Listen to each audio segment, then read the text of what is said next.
South Atlantic, December 1914.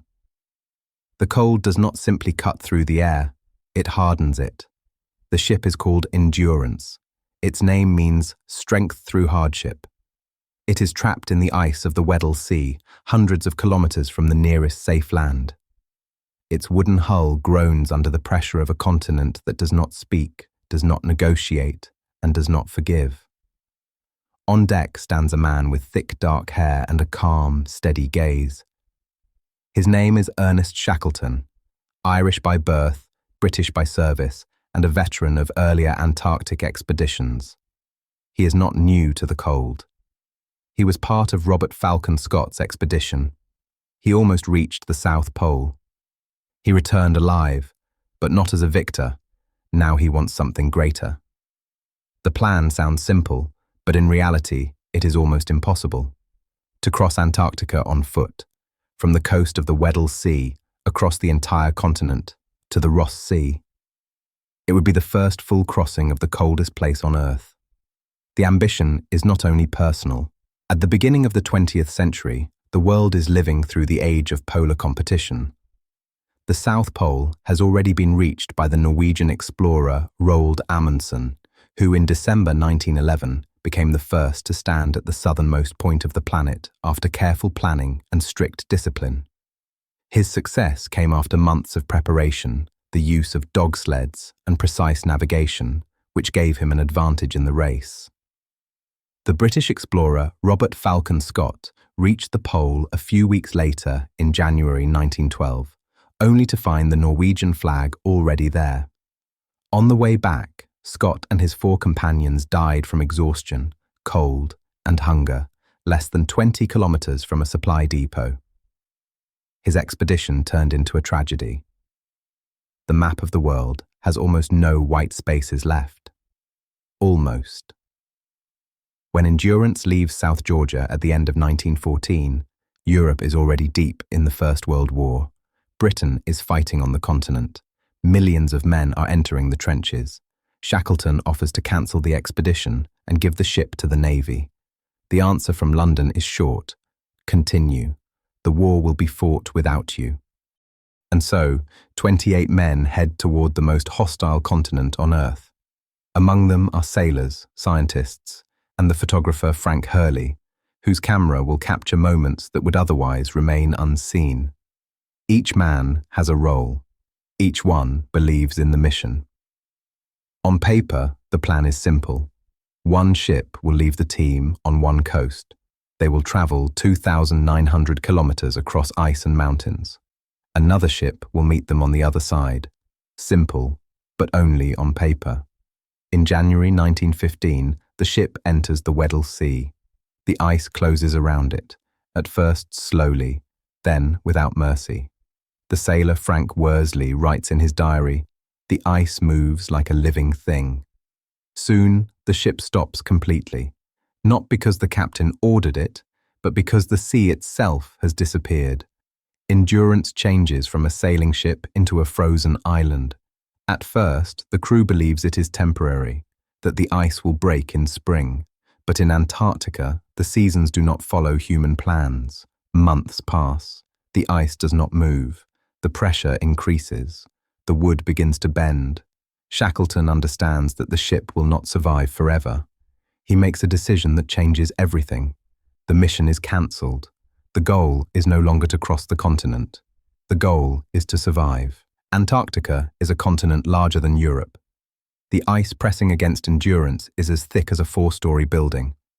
The force against the hull equals thousands of tons, as if several skyscrapers were leaning at the same time against a wooden box. On November 21st, the ship finally cracks, tilts, and sinks. 28 men are left on floating ice, thousands of kilometers from civilization, watching their home disappear into black water. Temperatures fall below -20 degrees Celsius. There are no trees, no fuel, no rescue mission planned. And yet, there is no panic. There is silence. From that moment, they are men without a ship, without safety, standing on drifting ice that could break apart at any time. Imagine you are one of them. No phone, No radio contact with the world. No rescue system waiting to activate. Your only hope is the man standing in front of you. You trust him with your life because you have no other choice. Shackleton understands something fundamental. In total isolation, morale is a resource as important as food. He divides the rations carefully. He protects the dogs for as long as possible. When there is no other choice and the dogs must be shot because of lack of food, he carries the moral weight himself. He does not avoid the decision. Months pass. They still have not reached land. They are living on a massive piece of ice that slowly drifts north with the currents. Their camp, tents, supplies, lifeboats could fall into the sea at any moment. They are camping on a moving world. The cold is constant.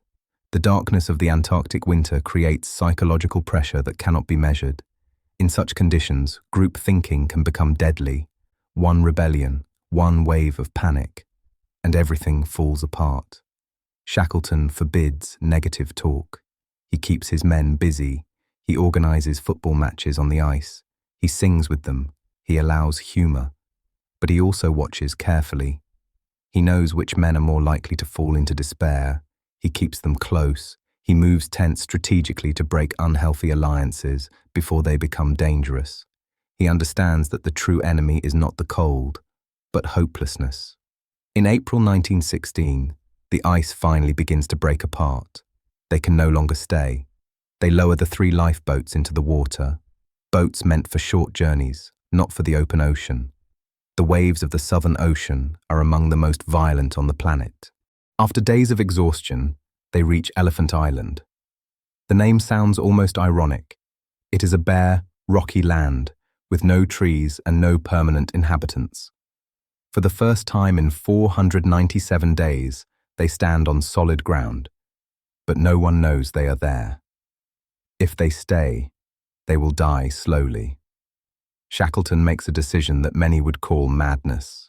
He will sail with a small boat, the James Caird, and 5 men across about 1,300 kilometers of open ocean to South Georgia. This means weeks in storms, with minimal navigation accuracy, in freezing waters where falling overboard means certain death. He chooses the strongest and also some of the most psychologically unstable men. Not only because they are capable sailors, but because if they remain on the island, they could weaken the others. This is cold logic. Leadership here is not about glory, it is about survival. The voyage is almost unbelievable. Navigator Frank Worsley uses a sextant in conditions where the horizon is rarely visible. A mistake of a few miles, and they would miss the island completely. After 16 days, exhausted and frozen, they reach South Georgia, but not on the side where the whaling stations are. They arrive on the uninhabited coast. 3 of them, including Shackleton, cross the mountains of the island without a map, without ropes, and without mountaineering experience. It is the first crossing of the interior of South Georgia. They walk without stopping because they know that if they lie down to rest, they might never stand up again. When they reach the whaling station at Stromness, the men there do not recognize them at first. Their beards, exhaustion, and dirt make them look almost like ghosts. But they are alive, and most important, they must rescue the others. It takes 4 attempts using different ships to reach Elephant Island again. The ice blocks the way each time. But in August 1916, with the help of a Chilean vessel, Shackleton finally returns to his men. All 22 men he left there are alive. Not one of the 28 dies during the entire expedition. In an era when polar expeditions often ended with mass graves in the snow, this is almost unbelievable. In a time when millions are dying in the trenches of Europe, this expedition, completely isolated, cut off from the world, loses its ship, loses its mission, but does not lose a single life. And yet, when they return to Europe, the world has changed. The First World War has taken millions of lives. The story of endurance does not receive a grand parade. It is overshadowed by the trenches.